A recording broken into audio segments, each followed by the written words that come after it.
Media గూడా అంటే ఇప్పుడు నేను చేసే రిక్వెస్ట్ ఏంటంటే, ఇప్పుడు కొద్దిగా ఇంటెన్సివ్ కేర్‌లో ఉంది ఇండస్ట్రీ. సో, మీడియా గూడా ఇండస్ట్రీ లేవాలి అనే దీంట్లో కొంచెం ఉన్న విమర్శనాత్మక ఇది కొంచెం తగ్గించి అంటే ఇప్పుడు పరిస్థితి బాలేదు కాబట్టి.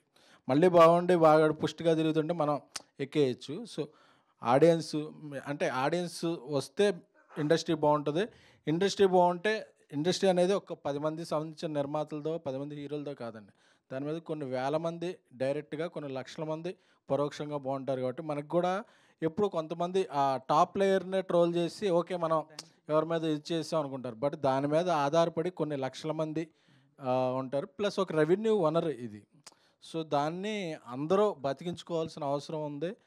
అది చూసేవాళ్ళు, తీసేవాళ్ళు గూడా మళ్ళీ ఒకసారి ఆలోచించుకొని మనం చేస్తుంది రైటా? రాంగా? రైట్ చేయాలంటే అంటేనే ఏమాత్రం మొహమాటం లేకుండా ఎందుకంటే ఇది మనది కాబట్టి